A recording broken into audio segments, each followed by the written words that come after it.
राजनीति में कहा जाता है कि चुनाव सिर्फ भाषणों से नहीं, मौजूदगी से जीती जाती है। आप मोहब्बत की दुकान खोलते हैं, लेकिन अक्सर दुकानदार ही अगर बार बार गायब हो जाए तो ग्राहक आखिर किससे मोहब्बत करेगा। राजनीति फुल टाइम जॉब है। यहाँ सिर्फ इरादे नहीं, 24 घंटे की मौजूदगी, अनुशासन और रणनीति भी मायने रखती है। इन्हीं सवालों के बीच कांग्रेस नेता राहुल गांधी का प्रस्तावित बिहार दौरा फिलहाल चल गया है। लेकिन सवाल ये है कि आखिर इसकी वजह क्या है? क्या सिर्फ बांकीपुर उपचुनाव की आचार संहिता, या फिर महागठबंधन के भीतर बढ़ती दूरी और कांग्रेस की अंदरूनी खींचतान? नमस्कार, मैं हूं प्रज्ञा पांडे और आप देख रहे हैं जागृति टाइम्स। राहुल गांधी 11 से 15 जुलाई के बीच पटना आने वाले थे। कांग्रेस ने बापू सभागार की बुकिंग भी करा ली थी। छात्रों की गूंज कार्यक्रम के जरिए वे संवाद करने वाले थे। बताया जा रहा है कि करीब 36,000 युवाओं ने इस कार्यक्रम के लिए रजिस्ट्रेशन भी करा लिया था, लेकिन ऐन वक्त पर पूरा कार्यक्रम स्थगित कर दिया गया। अब इस फैसले के पीछे कई तरह की चर्चाएं होने लगी।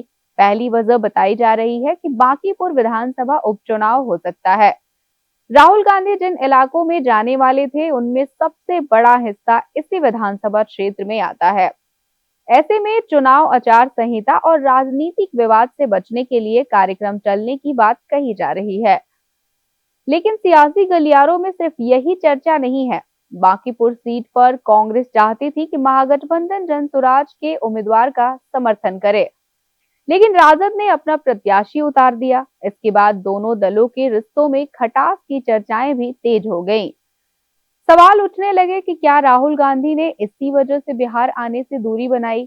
खैर, अगली चर्चा कांग्रेस के अंदरूनी हालात को लेकर भी है। बिहार कांग्रेस में लंबे समय से गुटबाजी की खबरें सामने आती रही है।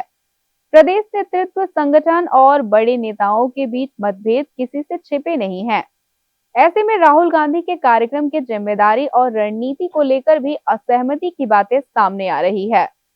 राजनीति विशेषज्ञों का मानना है कि बिहार में कांग्रेस के सामने चुनौती सिर्फ चुनाव जीतने की नहीं, बल्कि अपना गठबंधन मजबूत करने की भी है। 2025 विधानसभा चुनाव में पार्टी का प्रदर्शन उम्मीद के मुताबिक नहीं रहा। ऐसे में राहुल गांधी के सामने जनाधार बढ़ाने, संगठन को एकजुट करने और महागठबंधन में अपनी भूमिका स्पष्ट करने की बड़ी चुनौती है। हालांकि कांग्रेस का आधिकारिक दावा है कि कार्यक्रम सिर्फ स्थगित हुआ है, रद्द नहीं हुआ। पार्टी का कहना है कि जल्द नई तारीख घोषित की जाएगी, लेकिन बिहार की राजनीति में फिलहाल सवाल यही गूंज रहा है कि क्या राहुल गांधी का दौरा सिर्फ आचार संहिता की वजह से चला, या इसके पीछे महागठबंधन की खटास और कांग्रेस की अंदरूनी राजनीति भी बड़ी वजह है। अब इस सवाल का जवाब आने वाले दिनों की सियासत ही तय कर पाएगी।